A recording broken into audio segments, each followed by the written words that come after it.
respond to President Biden being diagnosed with cancer? Are you going to call your predecessor? I think it's very sad, actually.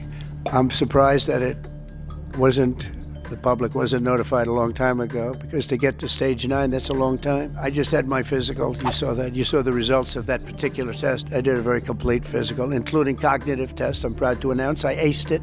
Got them all. I got them all right. You proud of me? Yeah. It's a little risk. If I didn't get them all right, these people would be after me. It would be not a good situation. But I think, frankly, anybody running for president should take a cognitive test. They say it's unconstitutional, but.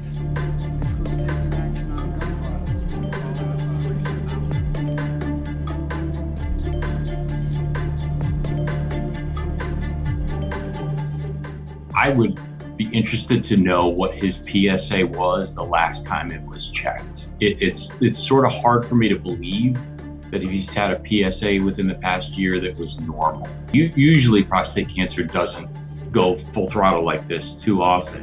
Whether the right time to have this conversation is now or at some point in the future, we really do need to be honest about whether the former president was capable of doing the job. This is serious stuff. And this is the guy who carries around the nuclear football for the world's largest nuclear arsenal. This is not child's play.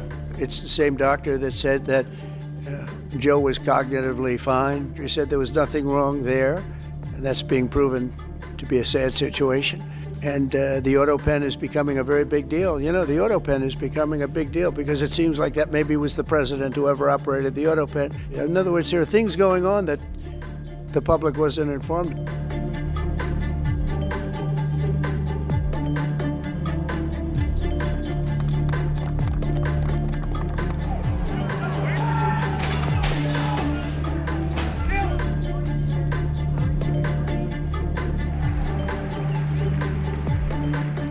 This is no longer politically correct. This is dangerous for our country. Look at the mess we're in. You're talking about all these questions on Ukraine and Russia that would have never happened. As an example, if I were president, would have never happened.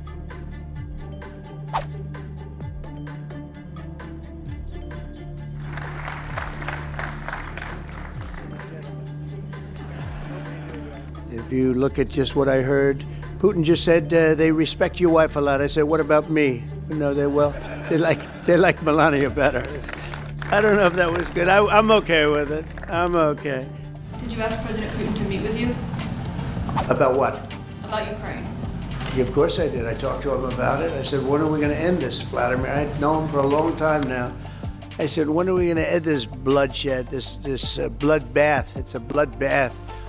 And I do believe he wants to end it.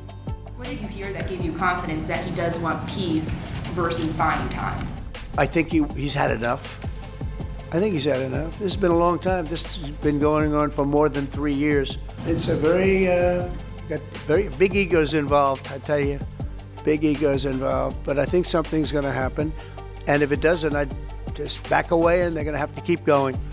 Again, I thought that you couldn't do it. I'd step away because what are you going to do? My whole life is like deals, one big deal. And if I thought that President Putin did not want to get this over with, I wouldn't even be talking about it because I'd just pull out. This is not my war. I'm just here to try and help. We've spent hundreds of billions of dollars on this war. It's a lot of money, but we do much. Do you have a red line in your head of what would cause you to back away? And yeah, in my head, but not something I'm going to announce. But yeah, definitely in my head I do, yeah. Because this isn't our war. This is not my war. I mean, we got ourselves entangled in something that we shouldn't have been involved in. Yeah, I would say I do have a certain line, but I don't want to say what that line is because I think it makes the negotiation even more difficult than it is.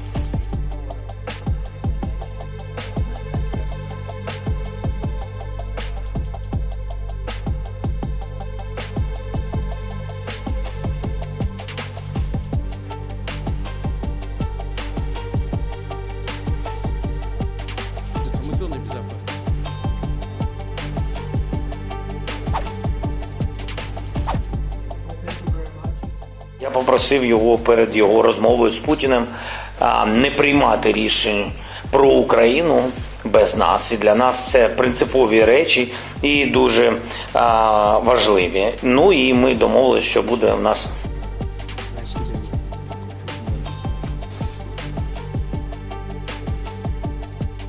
договорились с президентом Соединенных Штатов о том, что Россия предложит и готова работать с украинской стороной над меморандумом по поводу возможного будущего мирного договора.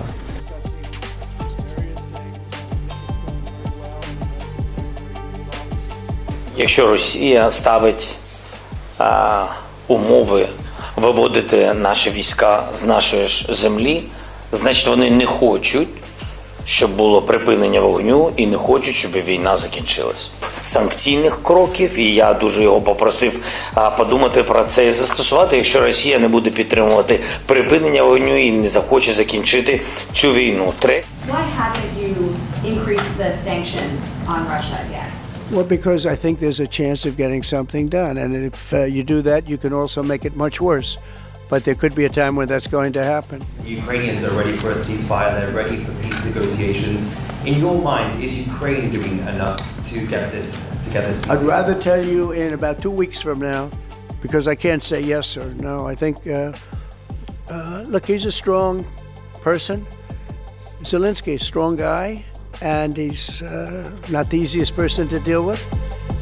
But I think that he wants to stop